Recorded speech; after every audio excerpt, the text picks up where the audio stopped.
નમસ્કાર વિદ્યાર્થી મિત્રો, સ્વાગત છે તમારું યુવા સાથી કેરિયર એકેડેમી આદિપુર કચ્છના આજના કરંટ અફેર્સ વિથ જીકે સિરીઝના વિડીયોની અંદર.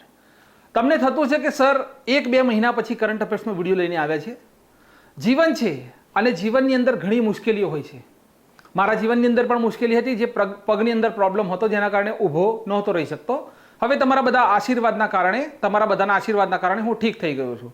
તો કરંટ અફેર્સના જે પણ માહિતી છે તમારા સુધી પહોંચતી રહેશે. ચલો, આજનો 1, 2 અને 3 ઓગસ્ટ 2025નો આપણે કરંટ અફેર્સ જોઈ રહ્યા છીએ અને પહેલો જ પ્રશ્ન છે કે 2025-26નો ડોક્ટર બીસી રોય ટ્રોફી કોણે જીતી લીધી? ભાઈ, બીસી રોય ટ્રોફી છે ડોક્ટર બિધાનચંદ્ર રોય પશ્ચિમ બંગાળના. આ ટ્રોફી છે, લખે છે મણિપુર, પશ્ચિમ બંગાળ, નાગાલેન્ડ અને સિક્કિમ. ફોટાની અંદર આપેલું છે કે ભાઈ મણિપુર સતત ત્રીજી વખત બીસી રોય ટ્રોફી જીતી લીધી. બરાબર, તો ડોક્ટર બીસી રોય જે ટ્રોફી જે છે, બરાબર, એ જુનિયર રાષ્ટ્રીય ફૂટબોલ ચેમ્પિયનશિપ છે અને તેને કોણ જીત્યું? તો મણિપુર જીત્યું. ભાઈ, કોણ જીત્યું? મણિપુર. આયોજન પંજાબ ગુરુ નાનક દેવ યુનિવર્સિટીની અંદર કરવામાં આવ્યું. જીત્યું મણિપુર ત્રીજી વખત, હાર્યું કયું? પશ્ચિમ બંગાળ. બરાબર, ડોક્ટર બીસી રોય ટ્રોફી માત્ર 15 વર્ષની ઉંમરના છોકરાઓ જ રમી શકે. બરાબર, 16 વર્ષની એજના રમી શકે નહીં. 1962માં ઓલ ઇન્ડિયા ફૂટબોલ ફેડરેશન દ્વારા આ ટ્રોફીની સ્થાપના કરવામાં આવી હતી. આ ટ્રોફીનું નામ સ્વતંત્રતા સેનાની અને પશ્ચિમ બંગાળના મુખ્યમંત્રી ડોક્ટર બિધાનચંદ્ર રોયના નામ ઉપર રાખવામાં આવેલું છે. હવે જુઓ, અહીંયાથી પોઈન્ટ નોટ કરજો કે આ 2 પોઈન્ટ મહત્વના છે. એક તો છે કે UEFA men's championship league 2025 football જર્મનીમાં આયોજન થયું. બરાબર, પેરિસ સેન્ટ જર્મન જીત્યું. UEFA વુમન્સ ચેમ્પિયનશિપ લિસ્બન પોર્ટુગલમાં આયોજિત થયું, જેમાં આર્સેનોલ ઇંગ્લેન્ડ જીત્યું. આ 2 પોઈન્ટ નોંધ કરવાના. હવે ડુરન્ડ કપ કહેવામાં આવે છે. 2025નો 134મો નંબરનું સંસ્કરણ હતું.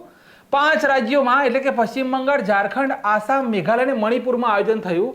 આ ડુરન્ડ કપ પ્રથમ વખત એવી ઘટના ઘટિત થઈ કે 5 રાજ્યોની અંદર આયોજન કરવામાં આવ્યું અને ઇન્ડોનેશિયાની જે આર્મી જે છે, સેના જે છે, તેણે પ્રથમ વખત ભાઈ ભાગ લીધો અહીંયા.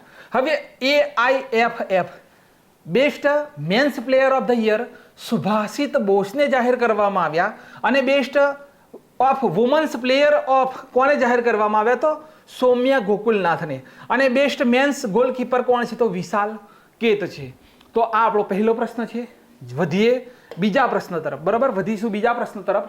લખેલું છે કે ભારતીય આર્મીએ દિવ્ય દ્રષ્ટિ અભ્યાસ કઈ જગ્યાએ આયોજિત કર્યો? કયો અભ્યાસ છે ભાઈ? પેનનો કલર તમારે લાલ કરવો હોય તો લાલ કરી લઈએ ભાઈ. ચલો, લાલ. ચલો, ભારતીય આર્મીએ દિવ્ય દ્રષ્ટિ અભ્યાસ કઈ જગ્યાએ આયોજિત કર્યો? તો અહીંયા લખેલું છે ભાઈ કે ઇન્ડિયન આર્મી, બરાબર, દિવ્ય દ્રષ્ટિ એક્સરસાઇઝ સિક્કિમની અંદર આયોજિત કર્યો છે. તો ડી નંબરનો ઓપ્શન આપણો કરેક્ટ આન્સર છે, સિક્કિમ. તો ઇન્ડિયન આર્મીએ સિક્કિમના ઈસ્ટમાં દિવ્ય શક્તિ અભ્યાસનું આયોજન કર્યું. શું છે ભાઈ આ? તો હાઈ એલ્ટિટ્યુડ એરિયા એટલે આર્ટિફિશિયલ ઇન્ટેલિજન્ટ ટેકનોલોજીનો ટેસ્ટ કરવામાં આવ્યો અહીંયા. આ યુદ્ધ અભ્યાસ આર્મીની ત્રિશક્તિ કોર્પ્સ છે, આપણી આર્મીની ત્રિશક્તિ કોર્પ્સ છે, તેના દ્વારા આયોજન કરવામાં આવ્યું. આગળનો પ્રશ્ન છે કે ભારતની પ્રથમ પ્રાઇવેટ આર્ટિફિશિયલ ઇન્ટેલિજન્ટ યુનિવર્સિટી ક્યાં લોન્ચ થઈ? તો ઇમેજની અંદર જોઈ શકીએ છીએ આપણે ઉત્તર પ્રદેશની અંદર. બરાબર, તો યુપી આપણો કરેક્ટ આન્સર. તો ઉત્તર પ્રદેશના ઉનાવમાં ભારતની પહેલી પ્રાઇવેટ આર્ટિફિશિયલ ઇન્ટેલિજન્ટ યુનિવર્સિટીનું ઉદ્ઘાટન કરવામાં આવ્યું. હવે ચંદીગઢ યુનિવર્સિટી દ્વારા આ શરૂ કરવામાં આવ્યું અને ઉત્તર પ્રદેશની આર્ટિફિશિયલ ઇન્ટેલિજન્ટ પ્રયાગ સ્કીમ અંતર્ગત તેને શરૂ કરવામાં આવી. દર મહિને 1.5 લાખ લોકોને ટ્રેનિંગ આપવામાં આવશે. કઈ ટ્રેનિંગ આપવામાં આવશે ભાઈ? તો કે 10 લાખ લોકોને આર્ટિફિશિયલ ઇન્ટેલિજન્ટ, બરાબર, artificial intelligent, machine learning, data analysis અને સાયબર જે સિક્યુરિટી, સાયબર ફ્રોડ જે થઈ રહ્યા છે અત્યારે, તેના માટેનું વિશેષ જ્ઞાન અહીંયા આ પ્લેટફોર્મના માધ્યમથી આપવામાં આવશે. ચલો, આગળના પ્રશ્ન તરફ જઈએ. સોરી, ચલો આગળનો પ્રશ્ન. હવે અહીંયા 2 પોઈન્ટ અહીંયાથી તમારે અહીંયા નોંધ કરવાના છે. એક તો છે કે ભારતનું પ્રથમ વન વિશ્વવિદ્યાલય કઈ જગ્યાએ સ્થાપિત થયું? તો કે ભાઈ તેલંગાણાની અંદર. આ પોઈન્ટ નોંધ કરવાનો. ભારતની બહાર પ્રથમ યોગ વિશ્વવિદ્યાલય તો કે અમેરિકાની અંદર સ્થાપિત થયું. અને પશ્ચિમ બંગાળના શાંતિ નિકેતનમાં, આ પોઈન્ટ ભાઈ ખાસ નોંધ કરવાનો છે કે શાંતિ નિકેતનમાં વિશ્વ ભારતી વિશ્વવિદ્યાલયે યુનેસ્કોએ અમૃત સ્મારકનો ટેગ મળ્યો ભાઈ, યુનેસ્કોનો. કઈ? તો કે ભાઈ શાંતિ નિકેતન. શાંતિ નિકેતન કોણે સ્થાપના કોણે કરી હતી તમને પૂછી લે તો આપણા આર ટાગોર. કોણ છે? રવિન્દ્રનાથ ટાગોર. તેમણે 2 રચના કરેલી છે, બરાબર. એક તો તમે જોશો તો અમર સોનાર બાંગ્લા, બરાબર. અમર સોનાર બાંગ્લા જે છે, બરાબર, આ બાંગ્લાદેશનું રાષ્ટ્રીય ભાઈ ગીત છે તેની રચના કરેલી છે તેમણે. અને તેમણે ભાઈ એમની ગીતાંજલિ માટે, ગીતાંજલિ જે એમનું પુસ્તક જે છે ગીતાંજલિ, તેના માટે નોબેલ પ્રાઇઝ મળ્યો હતો. આ છે આપણા રવિન્દ્રનાથ ટાગોર, બરાબર. તો યાદ રાખજો વિશ્વ ભારતી. હવે આગળનો પોઈન્ટ પ્રશ્ન છે કે કયા રાજ્યમાં MS સ્વામીનાથન જયંતીને સતત કૃષિ દિવસ તરીકે ઉજવવાની જાહેરાત કરી દેવામાં આવી? તો આપણો કરેક્ટ આન્સર છે ભાઈ મહારાષ્ટ્ર, બરાબર. તો મહારાષ્ટ્ર સરકારે 7 ઓગસ્ટ ને ભારત રત્ન ડોક્ટર MS સ્વામીનાથન જન્મ શતાબ્દીના ઉપલક્ષમાં સતત કૃષિ દિવસ જાહેર કર્યો. ભારત દેશમાં હરિત ક્રાંતિના જનક કોણ છે? તો MS સ્વામીનાથન છે. હરિત ક્રાંતિના જનક વારે ઘડીએ ઘણી પરીક્ષાઓમાં પ્રશ્ન છપાયો ભાઈ. 2024માં ભાઈ તેમને ભારત રત્ન મળ્યો હતો. જન્મ 7 ઓગસ્ટ 1925ની અંદર તેમનો તમિલનાડુમાં થયેલો છે. અને યુનાઇટેડ નેશન્સે એન્વાયરમેન્ટ પ્રોગ્રામ આર્થિક પરિસ્થિતિ એટલે કે ફાધર ઓફ ઇકોનોમિક એનોલોજી પણ બિરુદ તેમને આપેલું છે. પ્રથમ વિશ્વ ખાદ્ય એવોર્ડ MS સ્વામીનાથનને 1987માં મળ્યો હતો. આ પોઈન્ટ ખાસ નોંધ કરવાનો. પ્રથમ વિશ્વ ખાદ્ય એવોર્ડ MS સ્વામીનાથન 1987ની અંદર. કમ્પ્લીટ છે પોઈન્ટ. ચલો આગળ શું લખેલું છે ભાઈ કે વાઘની વસ્તી જે હોય, બરાબર. ચલો વાઘની વસ્તીના મામલામાં દુનિયામાં પ્રથમ સ્થાન કોણે મેળવ્યું? વાઘની વસ્તી. તો અહીંયા આપણો કરેક્ટ આન્સર છે બાંદીપુર ટાઈગર રિઝર્વ. કયો છે ભાઈ? તો કે ભાઈ બાંદીપુર, બરાબર. Bandipur tiger reserve. હવે આ બાંદીપુર જે ટાઈગર રિઝર્વ છે તે વાઘની ડેન્સિટીમાં પ્રથમ નંબરે છે. વાઘની ડેન્સિટીની અંદર બાંદીપુર ટાઈગર રિઝર્વ પ્રથમ નંબરે છે. 29મી જુલાઈના દિવસે વર્લ્ડ ટાઈગર ડે તરીકે ઉજવાયો, બરોબર. 29 જુલાઈ 2010ના દિવસે સેન્ટ પીટર્સબર્ગ ક્યાં આવ્યું? રશિયાની અંદર પ્રથમ ગ્લોબલ ટાઈગર સમિટનું આયોજન થયું હતું. ને આ જગ્યા ઉપર એક પરિપત્ર અપનાવવામાં આવ્યો હતો. કયો? તો કે ભાઈ 2022 સુધી વાઘની સંખ્યા ડબલ કરી દેવી. અને વાઘની સંખ્યા ભારત દેશની અંદર ડબલ કરો તમે, વાઘની સંખ્યા ભારત દેશની અંદર ડબલ કરો તો TX2 નામનો એવોર્ડ આપવામાં આવે છે. કયા ટાઈગર રિઝર્વને મળ્યો હતો? તો સત્ય મંગલમ જે ટાઈગર રિઝર્વ છે તમિલનાડુની અંદર આવેલો છે, સત્યમંગલમ ટાઈગર રિઝર્વ, તેને આ એવોર્ડ મળ્યો છે. હવે ભારતનો પ્રથમ ટાઈગર રિઝર્વ કયો ભાઈ? તો જીમ કોર્બેટ. અત્યારે જીમ કોર્બેટ પરીક્ષાની અંદર ના લખેલું હોય તો યાદ રાખવાનું શું? હેલી નેશનલ પાર્ક. હેલી પણ ના લખેલું હોય તો રામગંગા યાદ રાખવાનું. 3 નામ છે તેના. 58મો ટાઈગર રિઝર્વ માધવને ટાઈગર રિઝર્વ, બરાબર. 57મો રાતાપાણી મધ્યપ્રદેશ. 56મો ગુરુ ઘાસીદાસ, બરાબર. ઘાસીદાસ. તમોર પિંગલા આવું લખેલું હોય ભાઈ, તમોર પિંગલા, બરાબર. પિંગલા શા માટે મહત્વનું? તો આ KBCની અંદર 10 લાખનો પ્રશ્ન હતો. આ ધર્મેશભાઈનો પૂછાયો હતો. કોઈ ગુજરાતની બુકની અંદર આ નહોતું, બરાબર. કોઈ બુકની અંદર નહોતું કે ભાઈ ગુરુ ઘાસીદાસ, પણ પ્રશ્ન ત્યાં શું હતો? તમોર પિંગલા. તો છત્તીસગઢની અંદર, બરાબર. 55મો ધોલપુર કરોલી. કઈ જગ્યાએ આવ્યું ધોલપુર કરોલી? તો કે ભાઈ રાજસ્થાનની અંદર. ભારતમાં સૌથી વધુ ટાઈગર મધ્યપ્રદેશ 785. અને ભારતમાં ટાઈગર પ્રોજેક્ટની શરૂઆત થઈ 1973. ક્યારે થઈ? 1973ની અંદર. ચલો આગળના પ્રશ્ન તરફ જઈએ. લખેલું છે વિશ્વ હ્યુમન ટ્રાફિકિંગ દિવસ ક્યારે ઉજવાયો? તો ક્યારે ઉજવાય છે ભાઈ? તો C નંબરનો ઓપ્શન આપણો જે છે, C નંબરનો ઓપ્શન આપણો કરેક્ટ આન્સર છે કે ભાઈ 30 જુલાઈના દિવસે વિશ્વ હ્યુમન ટ્રાફિકિંગ દિવસ તરીકે ઉજવવામાં આવે છે. ક્યારે? તો 30મી જુલાઈના દિવસે.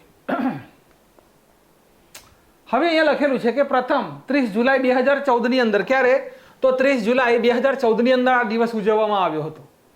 Theme human trafficking in organised crime exploitation, બરાબર. હવે આપણો પ્રશ્ન આવ્યો છે કે SSB એટલે કે સીમા સુરક્ષા બલ. ભારત નેપાળ, ભારત ભૂતાન, આ જે સરહદ જે છે તેનું રક્ષણ કોણ કરે છે? તો SSB, બરાબર. તો આપણો કરેક્ટ આન્સર છે ભાઈ સંજય સિંહ છે, બરાબર. સંજય સિંહ જે છે તે SSBના નવા ચીફ બન્યા. સંજય સિંહ સીમા સુરક્ષા બલના નવા અધ્યક્ષ બન્યા. સીમા સુરક્ષા બલ ભારત અને નેપાળ અને ભારત અને ભૂતાનની સરહદનું રક્ષણ કરે. સ્થાપના થયેલી છે 15મી મે 1963ની અંદર. પ્રથમ નિર્દેશક કોણ છે? તો BN મલિક છે. કોણ છે? BN મલિક. સંજય સિંઘલ SSB ના ડાયરેક્ટર જનરલ બન્યા ભાઈ. સંજય સિંહ જે છે તે SSB ના નવા ડાયરેક્ટર જનરલ બન્યા. આ પોઈન્ટને તમારે યાદ રાખવાનો છે, બરાબર. હવે જુઓ અહીંયા, ચલો ફટાફટ નોંધ કરવાની શરૂઆત કરજો. આપણે ભૂલ કઈ કરીએ છીએ કે આટલે સુધીની જ માહિતી આપણે કરીએ છીએ, એથી આગળ કરતા નથી. અમારું કરંટ અફેર્સ એવું છે કે સચોટ માહિતી મળશે. લખેલું છે Daljit Singh Chaudhary border of security ફોર્સના director general, Gyanendra Pratap Singh central reserve police ફોર્સના ડાયરેક્ટર જનરલ, રાજવિન્દરસિંહ ભટ્ટી તો કે સેન્ટ્રલ ઇન્ડસ્ટ્રીયલ સિક્યુરિટી ફોર્સના ડાયરેક્ટર જનરલ, બી શ્રીનિવાસન તો કે નેશનલ સિક્યુરિટી ગાર્ડના ડાયરેક્ટર જનરલ. ત્યાર પછી Alok Sharma SPG special protection group ના director general, Rahul Rasgotra Indian Tibet border પોલીસના ડાયરેક્ટર જનરલ. ત્યાર પછી ગુરબીર પાલ સિંહ તો કે NCC નેશનલ ક્રેડિટ કોર્પ્સ ના director general, Paramesh Sivamani Indian coast guard ના director general, Piyush Anand national disaster response force ના ડાયરેક્ટર જનરલ, સોનાલી મિશ્રા ખાસ IMP સ્ટાર લગાવજો ભાઈ, સ્ટાર લગાવજો, રેલવે પોલીસ ફોર્સ ના પ્રથમ મહિલા ડાયરેક્ટર જનરલ, SBK સિંઘ તો કે હોમગાર્ડના ડાયરેક્ટર જનરલ, વિકાસ લખેડા બરોબર, વિકાસ લખેડા આસામ રાઇફલના ડાયરેક્ટર જનરલ, અનુરાગ ગર્ગ તો કે નાર્કોટિક્સ કંટ્રોલ બ્યુરોના ડાયરેક્ટર જનરલ, ઉપેન્દ્ર દ્વિવેદી તો કે ઇન્ડિયન આર્મીના director general, navy chief Dinesh Kumar Tripathi બરોબર, એર ચીફ માર્શલ તો કે અમરપ્રીત સિંહ. ક્લિયર છે આટલો પોઈન્ટ? સરસ મજાનો. તો આવી રીતે તમે જ્યારે પરીક્ષાની તૈયારી કરો છો, મારી સહીથી લખીને તમને આપું, કોઈ જગ્યાએ તમારો પ્રશ્ન નહીં છૂટે. પણ કરંટ અફેર્સનો પ્રશ્ન જે હોય એની સાથે ડિટેલ હોવી જોઈએ. માનો કે કોઈ ભૂમિનો પ્રશ્ન પૂછાયો તો ભૂમિ વિશેના 15 થી 20 એવા પોઈન્ટ કવર થવા જોઈએ કે જે તમારું જીકે ને GS કવર કરે, બરાબર. જીકે અને GS તમારું પાવરફુલ થવું જોઈએ. આગળનો પ્રશ્ન છે, સોરી, ચલો આગળનો પ્રશ્ન છે આપણી પાસે કે ભારતીય આર્મીએ ઉચ્ચ ટેકનિક વાળો કયો ભાઈ? તો કે ઉચ્ચ ટેકનિક વાળો અભ્યાસ ડ્રોન પ્રહાર કર્યો. કયો? ડ્રોન પ્રહાર નામનો. તો અરુણાચલ પ્રદેશની અંદર. ઓપ્શન નંબર B આપણો કરેક્ટ આન્સર. તો અરુણાચલ પ્રદેશમાં ભારતીય આર્મીએ સિયાંગ નામનો જિલ્લો આવેલો છે અને અહીંયા મિલિટરી સ્ટેશનમાં ડ્રોન પ્રહાર આયોજિત કર્યો. કઈ જગ્યાએ? મિલિટરી સ્ટેશનની અંદર આ ડ્રોન પ્રહાર નામનો યુદ્ધ અભ્યાસ આયોજિત કર્યો. ખરો પોઈન્ટ તમારો અહીંયા છે. એક જ ઝાટકે સુપડા સાફ, બરોબર, એક જ ઝાટકે આપણે સુપડા સાફ કરવાના છે, બરોબર, એક જ ઝાટકે. ચલો 2025ના મહત્વપૂર્ણ યુદ્ધ અભ્યાસ એક જ લાઈનમાં લખેલું છે. પહેલું ડેવિલ સ્ટ્રાઇક, ભારતીય આર્મી ને ભારતીય વાયુસેના. ક્લિયર? લા પેરોસ બહુપક્ષીય અભ્યાસ, મલક્કા સંધિ અને લોમ્બોક જલડમરુ મધ્યની વચ્ચે ફ્રાન્સ દ્વારા આયોજન કર્યું, ભારતે ભાગ લીધો. ચલો એકુ વેરિન, બરોબર, એકુ વેરિન તો કે ભારત માલદીવ, આયોજન 2025માં માલદીવમાં. ટ્રોપેક્સ 2025 તો કે ભારતીય આર્મી, ભારતીય વાયુસેના અને ભારતીય કોસ્ટ ગાર્ડ. કઈ જગ્યાએ? તો કે હિન્દ મહાસાગરની અંદર. હવે લખેલું છે સાયક્લોન, ઇન્ડિયા અને ઇજિપ્ત, રાજસ્થાનની અંદર આયોજન કર્યું. વિંગેડ રાઇડર, ભારતીય આર્મી ને ભારતીય વાયુસેના પૂર્વ કમાન્ડની અંદર. કોમોડો એક્સરસાઇઝ, તો આ બહુપક્ષીય અભ્યાસ ભારતે બાલી ઇન્ડોનેશિયામાં ભાગ લીધો. બાલી. સાગર કવચ, ઇન્ડિયન કોસ્ટ ગાર્ડ, આયોજન પશ્ચિમ બંગાળની અંદર. જલથલ રક્ષા અભ્યાસ, ભારતીય આર્મી, ભારતીય કોસ્ટ ગાર્ડ અને સમુદ્ર પોલીસ દ્વારા ગુજરાતના બેટ દ્વારકાની અંદર આયોજન કરવામાં આવ્યું. આ પોઈન્ટ મહત્વનો. હવે લખેલું છે સી ડ્રેગન, તો કે બહુપક્ષીય અભ્યાસ આયોજન અમેરિકા દ્વારા પશ્ચિમી પ્રશાંત મહાસાગરની અંદર કરવામાં આવ્યું. ડેઝર્ટ હન્ટ નામનો છે, ઇન્ડિયન એરફોર્સ દ્વારા જોધપુરમાં આયોજન કરવામાં આવ્યું, રાજસ્થાનની અંદર. હવે આ ખંજર નામનો યુદ્ધ અભ્યાસ છે કે ભારત અને કિર્ગિસ્તાન દ્વારા તેનું આયોજન કરવામાં આવ્યું, બિસ્કિકની અંદર. કોર્પેટ અને બોંગો સાગર, આ પ્રશ્ન પૂછાયો હતો પરીક્ષામાં. તો કે ભાઈ બાંગ્લાદેશ સાથે ભારતે બંગાળની ખાડીની અંદર આયોજન કર્યું. ધર્મા ગાર્જિયન અને વીર ગાર્જિયન પણ લખી દો. એક જો આવું લખેલું હોય, એક તો આ ધર્મા અને આ વીર, બરોબર, ધર્મા ગાર્જિયન અને વીર ગાર્જિયન. કોની સાથે? તો કે ભાઈ જાપાન સાથે કરીએ છીએ વાર્તા પૂરી. અકાઈ મી નેવી એક્સરસાઇઝ 10 આફ્રિકા દેશ અને ભારતે હિન્દ મહાસાગરની અંદર આયોજન કોણે કર્યું? તો ભારત અને તંજાનિયાએ કર્યું, બરોબર. ચલો આગળ જોઈએ. આગળ છે પ્રચંડ પ્રહાર. કયો છે આગળ કે ભાઈ પ્રચંડ પ્રહાર? તો કે ભારતની ત્રણેય સેના દ્વારા અરુણાચલ પ્રદેશમાં આયોજન કરવામાં આવ્યું પ્રચંડ પ્રહાર. ઇન્દ્રા, ભારત અને રશિયા, ચેન્નઈનો કિનારો અને બંગાળની ખાડીમાં 2 વખત આયોજન. Tiger Trump, India America Visakhapatnam આંધ્રપ્રદેશની અંદર આયોજન થયું. ડસ્ટ લીક, બરાબર, ડસ્ટ લીક તો કે ઇન્ડિયા અને ઉઝબેકિસ્તાન, ઇન્ડિયા અને ઉઝબેકિસ્તાન આયોજન પુનાની અંદર કર્યું. ડેઝર્ટ ફ્લેગ નામનો યુદ્ધ અભ્યાસ છે તે બહુપક્ષીય અભ્યાસ છે યુએઈ, અને આયોજન પણ યુએઈ ની અંદર કરવામાં આવ્યું. તાલિસ્માન સાબરે બહુપક્ષીય અભ્યાસ છે જેનું આયોજન ઓસ્ટ્રેલિયાની અંદર કરવામાં આવ્યું. Humanitarian assistant disaster relief exercise Bharat અને માલદીવે કર્યો. ખાન ક્વેસ્ટ નામનો યુદ્ધ અભ્યાસ જેની અંદર ભારતે ભાગ લીધો મંગોલિયાની અંદર. નોમેડિક એલિફન્ટ ભારત મંગોલિયા ઉલન બટાર મંગોલિયાની અંદર થયો. ટાઈગર ક્લો નામનો યુદ્ધ અભ્યાસ પ્રથમ અમેરિકા સાથે ઉત્તર ભારતની અંદર. શક્તિ એક્સરસાઇઝ ભારત અને ફ્રાન્સ વચ્ચે આયોજન ફ્રાન્સમાં.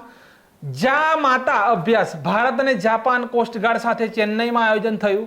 અને સિમ્બેક્સ નામનો યુદ્ધ અભ્યાસ છેલ્લે આપણે કર્યો હતો ઇન્ડિયા અને સિંગાપુરની અંદર.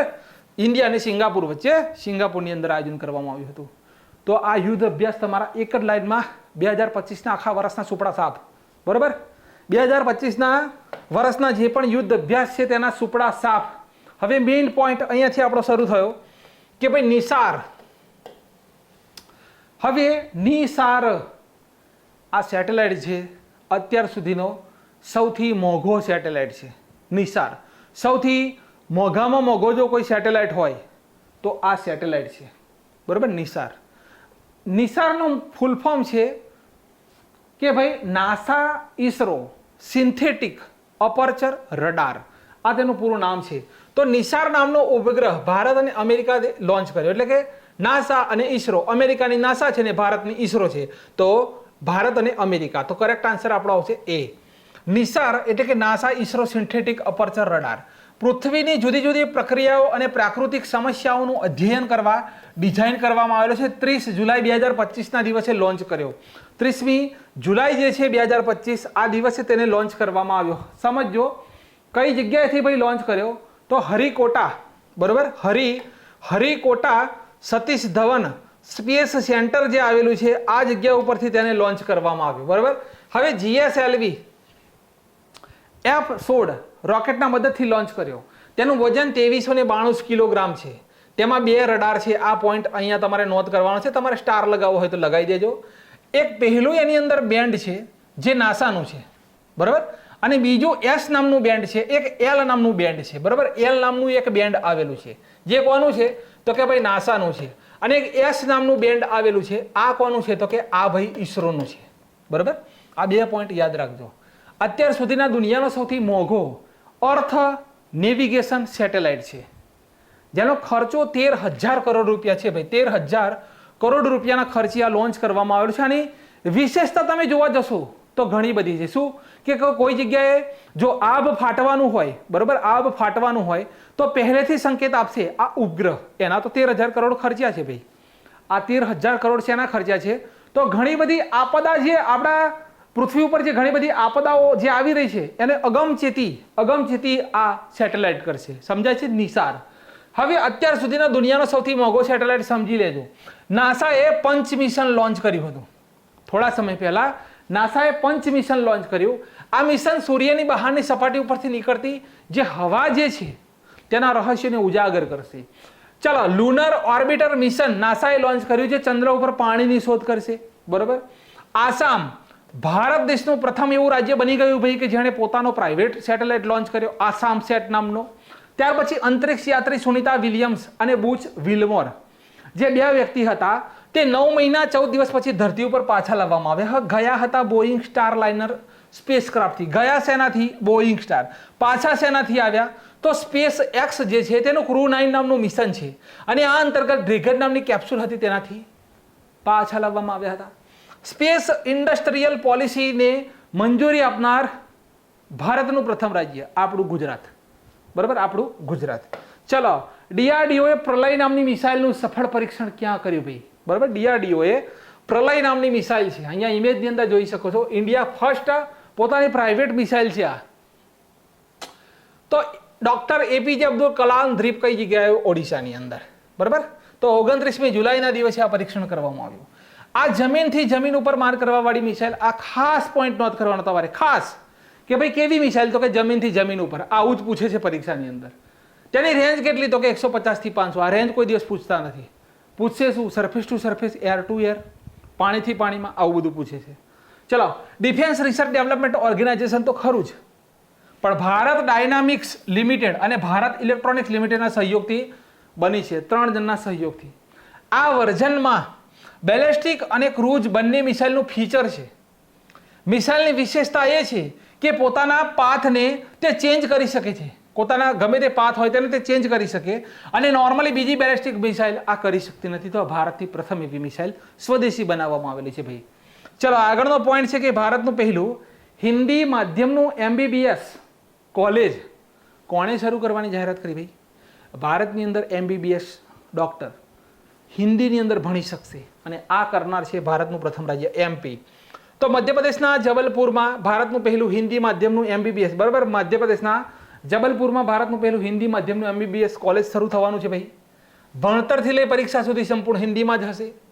MBBS ને હિન્દીમાં ભણાવનાર દેશનું પહેલું મેડિકલ કોલેજ બનશે મધ્યપ્રદેશની અંદર. કઈ જગ્યાએ ભાઈ? તો કે મધ્યપ્રદેશની અંદર. ચલો, આગળનો પોઈન્ટ છે કે 71માં રાષ્ટ્રીય ફિલ્મ એવોર્ડમાં શ્રેષ્ઠ ફીચર ફિલ્મનો એવોર્ડ કોણે જીતેલ? બરાબર, કોણે જીતેલ છે? તો આપણો કરેક્ટ આન્સર છે બાર ફેલ મૂવી. કઈ છે? બાર ફેલ મૂવી. તો બાર ફેલ મૂવી 71માં રાષ્ટ્રીય ફિલ્મ પુરસ્કારમાં સર્વશ્રેષ્ઠ ફીચર ફિલ્મનો એવોર્ડ જીત્યો.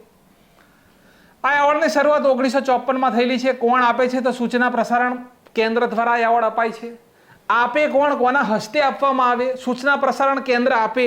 કોના હસ્તે? તો કે ભાઈ રાષ્ટ્રપતિ શ્રીના હસ્તે આપવામાં આવે. બેસ્ટ એક્ટર કોણ છે? તો શાહરૂખ ખાન જવાન મૂવી માટે. બેસ્ટ એક્ટ્રેસ કોણ છે? Rani Mukherjee Mrs Chatterjee versus Norway, જે એમની સિરીઝ છે તેના માટે. બેસ્ટ ઓફ ફીચર ફિલ્મ તો કે બાર ફેલ. બેસ્ટ ડાયરેક્ટર તો કે સુદીપ્તો સેન, ધ કેરલા સ્ટોરી જે હતી એના માટે. હવે જુઓ, અહીંયાથી પોઈન્ટ તમારો બદલાય છે. એ આપણો અહીંયા આ એવોર્ડ પૂરો, બરાબર, અહીંયા આપણા આ એવોર્ડ પૂરા. ચલો, main point, international Indian film academy award IIFA. Best film કઈ છે? તેમાં 2025માં 25મા નંબરનું એડિશન હતું, જેની અંદર બેસ્ટ ફિલ્મ હતી લાપતા લેડીઝ. બેસ્ટ એક્ટર તો કે કાર્તિક આર્યન ભૂલ ભુલૈયા 3 માટે. બેસ્ટ એક્ટ્રેસ નીતાશી ગોયલ લાપતા લેડીઝ માટે. બેસ્ટ ડાયરેક્ટર કિરણ રાવ લાપતા લેડીઝ માટે. અને આઉટસ્ટેન્ડિંગ અચીવમેન્ટ એવોર્ડ રાકેશ રોશનને મળ્યો હતો. આ પોઈન્ટ ખાસ નોંધ કરવાનો, બરાબર, ખાસ. ચલો, આગળના પોઈન્ટ તરફ જઈએ. ભારતનું પહેલું make in India 1 megawatt green hydrogen સંયંત્ર ક્યાં શરૂ થયું? તો અહીંયા આપણે ઓપ્શન જોઈ શકો છો તમે. આપણે બીજું કશું જોવાની જરૂરત જ નથી. વિદ્યાર્થીઓને ઘણી બધી માહિતી મળી ગયેલી છે. તો ગુજરાત, તો ગુજરાતના કંડલામાં દીનદયાળ પોર્ટમાં ભારતનું પહેલું મેક ઇન ઇન્ડિયા સ્વદેશી 1 મેગાવોટ ગ્રીન હાઇડ્રોજન પ્લાન્ટ શરૂ થયો. દેશનો પહેલો એવો પ્લાન્ટ છે કે જે કોઈ બંદરની અંદર શરૂ થયો. એટલે કે ભાઈ કોઈ પોર્ટની અંદર પ્રથમ વખત એવી ઘટના છે કે કોઈ હાઇડ્રોજન પ્લાન્ટ શરૂ થયો છે. શિપિંગ મંત્રી કોણ છે? આપણા સર્વાનંદ સોનોવાલ, અને તેમના દ્વારા તેનું ઉદ્ઘાટન કરવામાં આવ્યું. ચલો, ભારતીય આર્મીના ડેપ્યુટી ઉપપ્રમુખ કોણ બન્યા? ડેપ્યુટી ઉપપ્રમુખ, તો આપણો કરેક્ટ આન્સર છે પુષ્પેન્દ્ર સિંહ બન્યા છે. કોણ બન્યા છે? પુષ્પેન્દ્ર સિંહ જે છે તે ભારતીય આર્મીના ઉપપ્રમુખ બન્યા. ચલો, ગૌરી મહોત્સવ ભીલ સમુદાય દ્વારા કયા રાજ્યમાં ઉજવાય છે? તો ભીલ સમુદાય દ્વારા તો અહીંયા આ જે 3 રાજ્ય આપ્યા છે તેની અંદર કોઈ ભીલની વસ્તી નથી. તો આપણો કરેક્ટ આન્સર આવશે રાજસ્થાન. જો મધ્યપ્રદેશ હોત, ગુજરાત હોત તો કન્ફ્યુઝન હતું તમારા માટે, પણ અહીંયા ડાયરેક્ટ આ 3 રાજ્ય નીકળી જશે. ઓપ્શન રાજસ્થાન. તો રાજસ્થાનમાં ભીલ સમુદાય દ્વારા ગૌરી અથવા રાઈ ઉત્સવ, બરાબર, ગૌરી અથવા રાઈ ઉત્સવ ઉજવવામાં આવે છે. 40 દિવસનો આ મહોત્સવ છે. માતા પાર્વતીના સન્માનમાં ભીલ સમુદાય દ્વારા ઉજવવામાં આવે છે. આ મહોત્સવમાં માંદળ વાદ્ય વગાડવામાં આવે છે. ખાસ પોઈન્ટ નોટ કરવાનો. ગમે ત્યાંથી પ્રશ્નો ગોતી લાવે, આપણો પ્રશ્ન ખોટો ના પડવો જોઈએ. ચલો, ઇન્ડિયન કોસ્ટગાર્ડ માટે ભારત દેશનું પ્રથમ સ્વદેશી હોવરક્રાફ્ટ. હવે ભાઈ આ શું છે હોવરક્રાફ્ટ, અને તેનું નિર્માણ કોણે કર્યું? હોવરક્રાફ્ટ તો જુઓ, ભારત દેશનું પહેલું સ્વદેશી હોવરક્રાફ્ટનું નિર્માણ ગોવા ચોગુલે એન્ડ કંપની પ્રાઇવેટમાં શરૂ થયું. તેને એર કુશન વ્હીકલ પણ કહેવામાં આવે છે. 1958 ની અંદર ભારત દેશે એક પ્રોટોટાઇપ તૈયાર કર્યો હતો. મતલબ કે આ જે જહાજ છે 1958 ની અંદર તેને સેમ્પલ બનાવ્યું હતું અને જેનું નામ રાખ્યું હતું મહાદેવના નંદીના વાહન ઉપર નંદી. ઇન્ડિયન કોસ્ટગાર્ડ સ્થાપના થયેલી છે 1 ફેબ્રુઆરી 1977. કોની ભલામણથી? તો રુસ્તમજી સમિતિના ભલામણ ઉપર સ્થાપના થઈ હતી. એનું પહેલું જહાજ કયું છે? આ બધું મોઢે હું બોલી શકું છું પણ તમે સમજો એટલા માટે બોર્ડ ઉપર લખેલું છે. પહેલું જહાજ કયું હતું? INS કુઠાર નામનું પહેલું જહાજ હતું. પહેલા નિર્દેશક કોણ હતા? તો કામથ સાહેબ જે છે તે પહેલા નિર્દેશક હતા. પ્રથમ મહાનિર્દેશક વી એ કામથ હતા. મુખ્ય મથક નવી દિલ્હીની અંદર. આદર્શ વાક્ય છે વયમ રક્ષામ. કયું છે? વયમ રક્ષામ. આ તેમનું આદર્શ વાક્ય છે. ચલો આગળના પોઈન્ટ તરફ જઈએ. ભારતમાં મળેલ દુર્લભ બ્લડ ગ્રુપનું નામ શું છે? હવે ભાઈ બ્લડ ગ્રુપ લખેલું છે, બ્લડ ગ્રુપ, તો આપણો કરેક્ટ આન્સર છે એ નંબર CRIB. તો કર્ણાટક અને બેંગ્લોરની એક મહિલામાં એક નવું બ્લડ ગ્રુપ મળી આવ્યું. બરાબર, આપણે જોતા હોઈએ કે AB હોય, બરાબર, A+B+ હોય, O હોય, આ બધા બ્લડ ગ્રુપ આપણે જોયા છે. પણ અહીંયા CRIB આ નવું બ્લડ ગ્રુપ એ મહિલાની અંદર મળી આવ્યું છે. થોડા સમય પહેલા એપ્રિલ મહિનાની અંદર બોમ્બે બ્લડ ગ્રુપ મળી આવ્યું હતું. બરાબર, બોમ્બે બ્લડ ગ્રુપ મળી આવ્યું હતું. આ બ્લડ ગ્રુપ જે છે વિદ્યાર્થી મિત્રો, આ બ્લડ ગ્રુપની વિશેષતા હતી આ પણ 10 લાખ વ્યક્તિ જો હોય, 10 લાખ વ્યક્તિ હોય એનાથી એક વ્યક્તિની અંદર, એક વ્યક્તિ જે હોય તેની અંદર જ આ બ્લડ ગ્રુપ જોવા મળે છે. આવું મળી આવ્યું હતું બોમ્બે બ્લડ ગ્રુપ. બરાબર, આ બ્લડ ગ્રુપનું નામ CRIB રાખવામાં આવ્યું છે. CRIB નો મતલબ, CR નો મતલબ સમજો તો કે ક્રોમર છે અને IB નો મતલબ ઇન્ડિયા અને બેંગ્લોર છે. 14 જૂનના દિવસે વિશ્વ રક્તદાતા દિવસ ઉજવાય. બ્લડ ગ્રુપની શોધ કાર્લ લેન્ડસ્ટીનર અને લોહીનું અધ્યયન આપણે કરીએ છીએ તેને હેમેટોલોજી કહીએ છીએ. લોહીનું અધ્યયન જે આપણે કરીએ છીએ તેને હેમેટોલોજી આપણે કહીએ છીએ. પોઈન્ટ નિયુક્તિ બહુ છે આજના કરંટ અફેર્સની અંદર. ભારતીય નેવીના નવા ઉપપ્રમુખ કોણ બન્યા? નવા ઉપપ્રમુખ સંજય વાત્સ્યાયન. શું નામ છે? સોરી, તેમનું નામ છે Sanjay Vatsyayan. Option number A, Sanjay Vatsyayan. Indian આર્મીના ઉપપ્રમુખ પુષ્પેન્દ્રસિંહ. 3 નોંધ કરી લો. આર્મીના ઉપપ્રમુખ પુષ્પેન્દ્રસિંહ, ઇન્ડિયન નેવીના ઉપપ્રમુખ સંજય વાત્સ્યાયન અને ઇન્ડિયન એરફોર્સના ઉપપ્રમુખ નર્મદેશ્વર ત્રિવારી. આ 3 પોઈન્ટ તમારે નોંધ કરવાના. ભારતીય ત્રિસેવા કમાન્ડની સ્થાપના લેફ્ટનન્ટ જનરલ DB શેકાતકર સમિતિની ભલામણ ઉપર કરવામાં આવી હતી. ચલો, કયા રાજ્યમાં રાષ્ટ્રપતિ શાસન છે તેને 6 મહિના સુધી વધારવામાં આવ્યું? રાષ્ટ્રપતિ શાસન 6 મહિના સુધી વધારવામાં આવ્યું. ભાઈ એક વખતમાં 6 મહિના સુધી વધારી શકાય. ત્યારબાદ સંસદની મંજૂરી લેવી આવશ્યક છે. અહીંયા સંસદે મંજૂરી આપી છે ફરી વખત. તો રાષ્ટ્રપતિ શાસન, તો જવાબ આવશે મણિપુર. બરાબર, તો મણિપુરમાં રાષ્ટ્રપતિ શાસન 6 મહિના સુધી ફરીથી વધારવામાં આવ્યું. 13 ફેબ્રુઆરી 2025ના દિવસે રાષ્ટ્રપતિ શાસન લાગુ થયું હતું પણ સંસદની અંદર 13 ઓગસ્ટ 2025 થી 6 મહિના સુધી ફરીથી તેને વધારી દેવામાં આવ્યું. અનુચ્છેદ 356 અંતર્ગત રાષ્ટ્રપતિ શાસન 6 મહિના સુધી લાગુ થાય છે જેને સંસદની મંજૂરીથી વધારી શકાય. મણિપુરમાં રાષ્ટ્રપતિ શાસન સંસદ દ્વારા બીજી વખત મંજૂર કરવામાં આવ્યું. ચલો, લદ્દાખે કઈ તિથિને સિંધુ નદી સફાઈ આંદોલન દિવસ જાહેર કર્યો? તો અહીંયા લખેલું છે નીચે જુઓ 12 ઓગસ્ટ. બરાબર, કરેક્ટ આન્સર આપણો કયો આવશે? તો કે ભાઈ 12 ઓગસ્ટ ઓપ્શનમાં જ નથી, આપણે અહીંયા એકડો પાડી દઈશું. બરાબર, 12 ઓગસ્ટ. ચલો, સિંધુ નદીની સહાયક ઉપનદીઓમાં જળ પ્રદૂષણને રોકવાનો ઉદ્દેશ્ય છે આનો. બરાબર, ફરીથી નીચું લાવું થોડું. લા, ચલો, સિંધુ નદીની જે સહાયક ઉપનદીઓ છે તેની અંદર જળનું પ્રદૂષણ વધી રહ્યું છે તેને રોકવા માટે નિર્ણય લેવામાં આવ્યો છે લદ્દાખ દ્વારા. ઉદ્ગમ તો તિબ્બતના માનસરોવર પાસે પાસ સેંગે જળધારાથી તેનું ઉદ્ગમ બિંદુ છે. પ્રવાહ માર્ગ તિબ્બત, લદ્દાખ, ભારત અને પાકિસ્તાનની અંદર. લંબાઈ 3180 કિલોમીટર છે. બરાબર, સિંધુ નદીમાં બ્લાઇન્ડ ઇન્ડસ રિવર ડોલ્ફિન જોવા મળે છે. જેલમ, ચિનાબ, રાવી. બરાબર, જેલમ, ચિનાબ, રાવી, સતલંજ, શ્યુક નથી, શ્યોક છે. બરાબર, શ્યોક, ગિલગિત અને જાસ્કર આ તેની પ્રમુખ સહાયક નદીઓ છે. હવે અહીંયા જોયું હશે તમે કે ગંગા ડોલ્ફિન. બરાબર, ગંગા ડોલ્ફિન જે છે તે ભારત દેશનું જળચર પ્રાણી છે. બરાબર, જળચર પ્રાણી, તેને વૂસુ પણ કહેવામાં આવે છે. શું કહેવામાં આવે છે?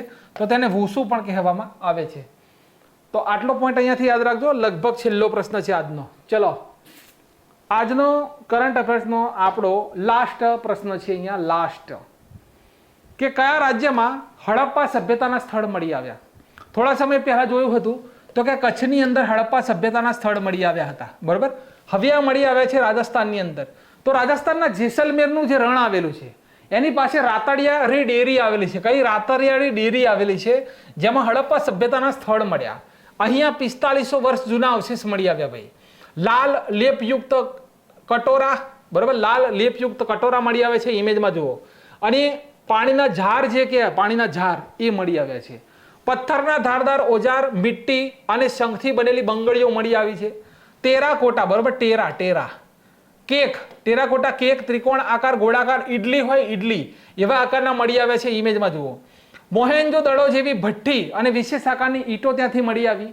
હડપ્પા તો તમે જોશો, પોઈન્ટ નોટ કરવાનો અહીંયા કે હડપ્પા તો કે પંજાબ પાકિસ્તાન, મોહેન્જો દડો સિંધ પાકિસ્તાન, ધોળાવીરા તો કે ગુજરાત, કાલીબંગન તો કે રાજસ્થાન, લોથલ તો કે ગુજરાત, ચન્હુ દડો તો કે સિંધ પાકિસ્તાન, ગનવેરી વાલા તો કે પંજાબ પાકિસ્તાન, સુતકા ગેંડોર તો કે બલુચિસ્તાન પાકિસ્તાન અને આલમગીર ઉત્તર પ્રદેશની અંદર આવેલું છે.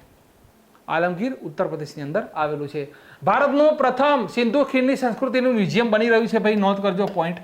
પ્રથમ સિંધુ ખીણની આપણી જે સંસ્કૃતિ જે છે તેનું પ્રથમ મ્યુઝિયમ ક્યાં બની રહ્યું છે? તો ભાઈ રાખી ગઢી, બરાબર. રાખી ગઢી ક્યાં આવ્યું ભાઈ? તો કે હરિયાણાની અંદર, સાહેબ હરિયાણાની અંદર આવ્યું. અને આ જગ્યા ઉપર સિંધુ ખીણની સંસ્કૃતિનું મ્યુઝિયમ બની રહ્યું છે. લોથલની અંદર મેરીટાઈમ મ્યુઝિયમ બની રહ્યું છે, બરાબર. લોથલની અંદર કયું મ્યુઝિયમ બની રહ્યું છે? તો કે ભાઈ મેરીટાઈમ મ્યુઝિયમ. મેરીટાઈમ મ્યુઝિયમ ક્યાં બની રહ્યું છે? તો કે લોથલની અંદર. ક્લિયર છે? પોઈન્ટ સમજાય છે? મેરીટાઈમ મ્યુઝિયમ પૂછાય તો લોથલની અંદર, સિંધુ ખીણનું મ્યુઝિયમ પૂછાય તો હરિયાણાની રાખી ગઢીની અંદર. તો આ બંને પોઈન્ટ યાદ રાખવાના. કરંટ અફેર્સ 3 દિવસે એકવાર રેગ્યુલર મૂકવામાં આવશે. વીકલી કરંટ અફેર્સ પણ મૂકવામાં આવશે. 1 મહિનાનું કરંટ અફેર્સ પણ મૂકવામાં આવશે. જૂન અને જુલાઈના સરસ મજાના કરંટ અફેર્સના 150 પ્રશ્નો 2 દિવસની અંદર યુટ્યુબ ઉપર અપલોડ થશે. વિડીયોની માહિતી ગમે છે તો લાઈક કોમેન્ટ કરજો વિદ્યાર્થી મિત્રો. Thank you very much.